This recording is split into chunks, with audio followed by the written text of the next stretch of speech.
बात करेंगे झारखंड की, तो झारखंड में एक बार फिर से अभ्यर्थी सड़कों पर उतर आए हैं। अभ्यर्थियों ने अपना शेड्यूल जारी कर दिया है और अपनी शिकायत लेकर जेएसएससी दफ्तर पहुंचे थे, जहां उन्होंने तमाम परीक्षाओं को लेकर अपनी शिकायत रखी और अपने डाउट्स भी रखे कि आखिर उन्हें किस बात का डर सता रहा है। इतना ही नहीं, हम आपको बता दें कि अभ्यर्थियों ने, जो छात्र आंदोलनरत हैं, जो नौकरियों का इंतजार कर रहे हैं, उन्होंने 13 तारीख को मसाल जुलूस और 15 को तालाबंदी का भी ऐलान कर दिया है। लेकिन उससे पहले छात्र विधिवत अनुशासित तरीके से अपनी शिकायत, अपनी बात रखने के लिए पहुंचे थे।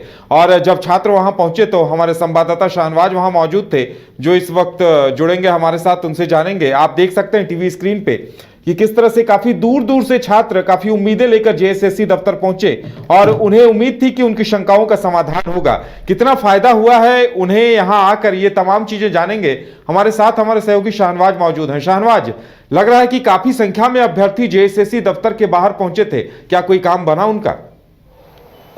सैकड़ों की संख्या में परीक्षार्थी थे और जिस भी परीक्षार्थी से हम लोगों ने बातचीत की, उनकी अपनी कहानी थी, उनकी अपनी परेशानी थी, उनकी अपनी तकलीफ थी। और सबकी परेशानी का सबब कोई था तो वो सिर्फ झारखंड राज्य कर्मचारी चयन आयोग था, जो दरवाजे के पीछे था। और दरवाजे के जो बाहर थे वो पिछले कई घंटों से जेएसएससी कार्यालय में खेमाबंद किए हुए थे और तमाम लोग ये चाहते थे कि उनकी समस्याओं का निदान हो। समस्या क्या थी? समस्या बहुत छोटी छोटी समस्या थी। एक तो ये भी, पिछले दिनों जो पीजीटी की परीक्षा हुई विभिन्न विषयों को लेकर के, उसके रिस्पांस की को लेकर के परीक्षार्थियों की शिकायत थी कि जो उन्होंने देखा था, जो उन्होंने क्वेश्चन का रिप्लाई किया, उसके बाद जो रिस्पांस की जारी किया गया, उसमें जो ऑप्शन दिए गए थे उस ऑप्शन को उसमें बदल दिया गया। मान लीजिए कि ए में अगर आप कोई आंसर लिखा है तो जब रिस्पांस की जारी किया गया तो ए के आंसर को बी बना दिया गया, बी के आंसर को ए बना दिया गया। इसी तरह से जो जंबलिंग की गई है, जिसके वजह से जिन लोगों ने सही आंसर दिया, सही रिप्लाई दिया, अल्टीमेटली रिस्पांस की में उनका जो आंसर था वो गलत पाया गया।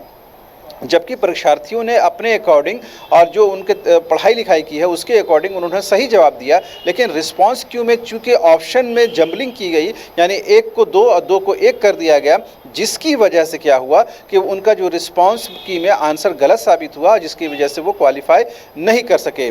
कुछ एक परीक्षार्थियों ने बताया कि पिछले दिनों जेएसएससी के द्वारा एक लिस्ट जारी की गई है अमुक परीक्षा की, जिसमें करीबन 200 से प्लस जो परीक्षार्थी थे उनको डिस्क्वालीफाई कर दिया गया कि वो कुछ कागजात जमा नहीं किए थे या फिर उनसे कुछ बातचीत नहीं हो पाई थी और इस बारे में कोई उनसे कम्युनिकेशन नहीं किया गया। ज़्यादातर परीक्षार्थियों ने कहा कि सिर्फ जेएसएससी के वेबसाइट में उस विषय को अपलोड कर दिया गया।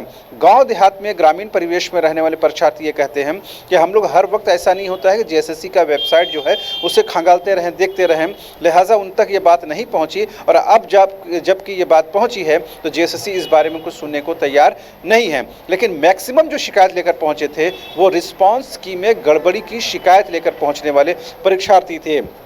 हालांकि तमाम विषयों के जो परीक्षार्थी के एक एक प्रतिनिधि को बाद में बुलाया गया, उनसे बातचीत की गई और ये आश्वासन दिया गया, ये एश्योरेंस दिया गया कि हम बहुत जल्द जो है रिस्पांस की में सुधार करेंगे और फिर से जो रिज़ल्ट है वो जारी करेंगे। तो जाहिर सी बात है, ये कहीं ना कहीं इतने देर हो हंगामा या इतने देर नारेबाजी करने के बाद ये ज़रूर हुआ है कि जेएसएससी ने उनसे बातचीत की और बातचीत का ये प्रतिफल निकला है कि उसमें सुधार का आश्वासन मिला है, एश्योरेंस मिला है। ये कहीं ना कहीं परीक्षार्थियों के हक में गया है, लेकिन वो कब तक होगा इसकी कोई गारंटी नहीं है। लिहाजा परीक्षार्थी इस बात से डरे सहमे हुए हैं कि जो अब तक का ट्रैक रिकॉर्ड है जेएसएससी का वो ठीक नहीं है, लिहाजा जिसकी वजह से उनको परेशानियां बढ़ रही हैं। हालांकि इस बीच में परीक्षार्थियों की तरफ से ये भी कहा गया है कि अगर उनकी समस्याओं का निदान नहीं होता है तो आगामी 15 दिसंबर को वो लोग जेएसएससी कार्यालय का घेराव करेंगे, तालाबंदी करेंगे और पूरे राज्य भर से परीक्षार्थी जो हैं वो इस कार्यक्रम में शामिल होंगे।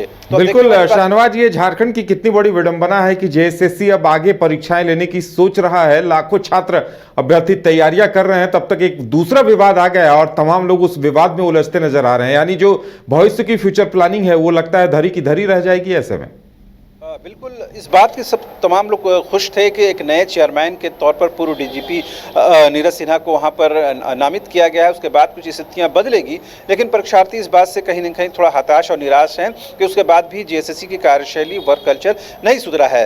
दरअसल जो गड़बड़ी का जो सोर्स है वो ये है कि जो परीक्षा संचालन करने वाली एजेंसी है वो अपने तरीके से इतनी लापरवाही करती है जिसकी वजह से कोई भी परीक्षा विवादों से परे नहीं रहती है। हालांकि पिछले दिनों आपको याद होगा जूनियर इंजीनियर यानी जेई की जो परीक्षा पत्र लीक हुआ था, उसके बाद एसआईटी का भी गठन गया था, उसके बाद कई आरोपियों की गिरफ्तारी भी हुई थी।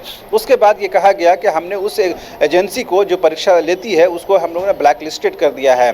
अगर उसको कर दिया है तो एक नई एजेंसी अगर आपने हायर की है, उस एजेंसी के माध्यम से भी जो परीक्षा का संचालन हो रहा है वो भी अप टू मार्क नहीं है, उसमें भी गड़बड़ियां हैं। लिहाजा छात्रों का सीधे सीधे एजेंसी के माध्यम से और पूरे आयोग पर कहीं न कहीं आरोप ये है कि जानबूझकर इस तरह की गड़बड़ियां की जाती हैं ताकि बाहरी लोगों को या दूसरे लोगों को जिनसे आपको फ़ायदा पहुंच सकता है उनको अकोमोडेट करने की कोशिश करते हैं।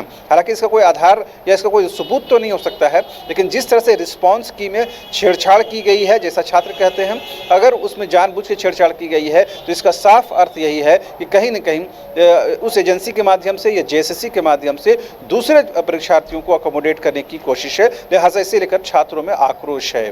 जी चलिए, देखने वाली बात होगी कि आगे क्या कुछ होता है और छात्रों का यह अभियान क्या रंग लाता है, ये भी बड़ी बात होगी। शाहनवाज, हमारे साथ जुड़ने के लिए और तमाम जानकारी देने के लिए आपका बहुत बहुत धन्यवाद। तो विडंबना है झारखंड की कि जब भी आने वाली परीक्षाएं होने वाली रहती हैं तब तक पुराना विवाद सामने आता है और वो इस कदर घेर देता है कि आयोग और अभ्यर्थी वहीं उलझ कर रह जाते हैं। सवाल इस बात पर खड़े हो जाते हैं कि अगर परीक्षाएं होंगी तो क्या होगा। यहां भी एक बार फिर एजेंसी पर सवाल खड़े हो रहे हैं कि क्या इसका मकसद किसी को फायदा पहुंचाना है, क्या इसका मकसद कुछ ऐसे अभ्यर्थियों को लाभ पहुंचाना है जो पिछले दरवाजे के रास्ते आना चाहते हैं।